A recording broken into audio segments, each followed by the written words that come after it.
Mais est-ce que pour autant, parce que Dieu nous protège, parce que Dieu nous garde, que nous n'allons pas respecter les mesures sécuritaires? Est-ce que parce que Dieu nous garde, parce que Dieu nous protège, que nous allons continuer à nous saluer et mettre les mains sur nos bouches?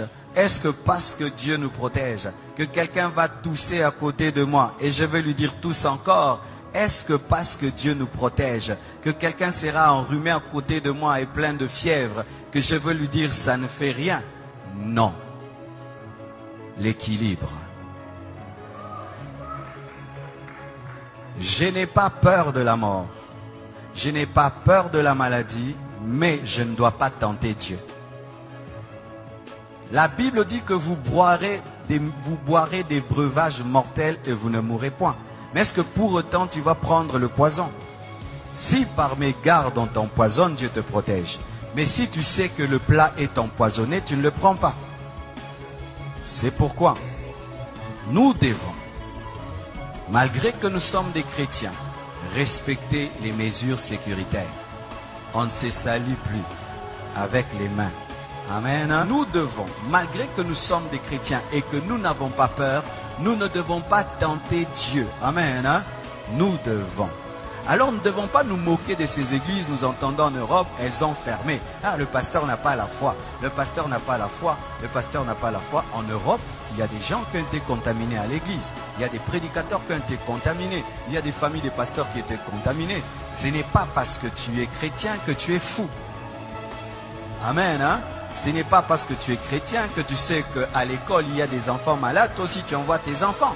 Ce n'est pas parce que tu es chrétien que tu es médecin que tu ne vas pas porter le cache-nez. Ce n'est pas parce que tu es chrétien que tu ne vas pas laver les mains. Ce n'est pas parce que tu es chrétien que tu ne vas pas veiller sur ta santé. Sinon, il ne faut pas manger. Dieu va te nourrir. Il ne faut pas te laver. Dieu va te laver. Amen. Alors mes frères, ne tombons pas dans la folie. Ayons la foi. Amen. Même Jésus, quand on voulait le tuer avant le temps, il fuyait. Jésus fuyait la mort quand ce n'était pas le temps de mourir. Il n'a pas dit, je suis le crucifié, tuez-moi. Non, quand il était bébé, il a fui la mort. On l'a amené en Égypte. Chaque fois qu'on voulait le tuer avant le temps de Dieu, Jésus évitait, il fuyait. Mais quand le temps est venu, il a accepté la mort. Et la Bible dit ceci, soyez simples comme des colombes, prudents comme le serpent. Donc si demain on nous dit qu'il faut respecter un maître, tu respectes un maître. Amen. Si demain on dit, eh bien maintenant il y a des millions de personnes, même au Congo, les églises ferment, on ferme. Fermer l'église, ce n'est pas fermer la foi. Fermer un bâtiment, ce n'est pas fermer l'église, parce que l'église n'est pas un bâtiment. Je vais venir là. Amen. Parce qu'il y a des gens qui, au nom de la foi, ils vont aller tenter Dieu. Et Dieu va leur prouver ce verset de Matthieu 4, versets 5 à 7. La Bible dit dans Matthieu 4, versets 5 à 7, le diable transporta Jésus dans la ville sainte, le plaça sur le haut du temple et lui dit, si tu es le Fils de Dieu, jette-toi en bas, mets-toi en danger. Si tu es le Fils de Dieu, jette-toi en bas, mets-toi en danger. Dieu te protège, car il est écrit, il donnera des ordres à ses anges à ton sujet, et ils te porteront sur les mains. Il lui présente une promesse de protection. Maintenant il dit, mets-toi en danger, parce que Dieu a dit qu'il va te protéger quand tu seras en danger.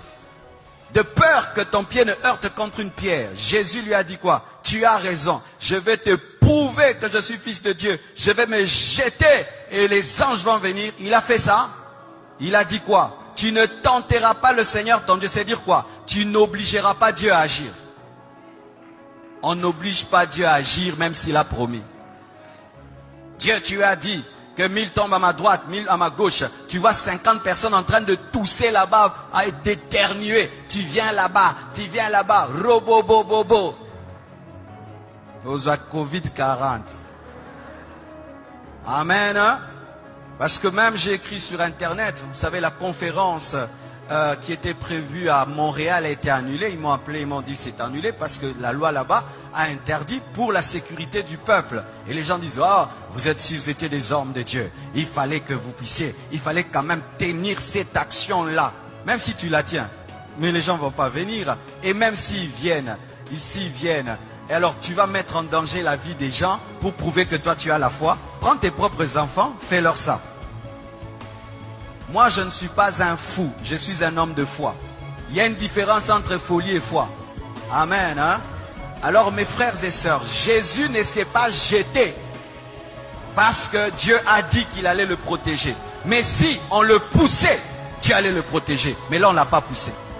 C'est-à-dire tu te retrouves dans un endroit et tu as mis toutes les mesures, mais tu touches sur un poignet. Et il y avait quelqu'un qui a laissé là le Covid. Toi tu touches, tu ne savais pas. Et puis tu mets là, Dieu te garde.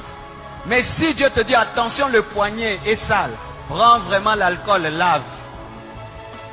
N'aimez pas le sang de Jésus, lave. Le sang de Jésus agit quand tu ne sais pas. Mais quand tu sais, utilise l'intelligence et la connaissance. Vous entendez cet équilibre, hein? Alléluia. Sinon tu vas aller au ciel avant. Amen. Je suis allé dans un hôpital, je trouvais un frère de l'église, il avait un cache-nez. Je vais dire, frère, tu manques la foi? Non, il a la foi, il a la foi. Mais est-ce que parce que tu as la foi, tu n'as pas porté des chaussures?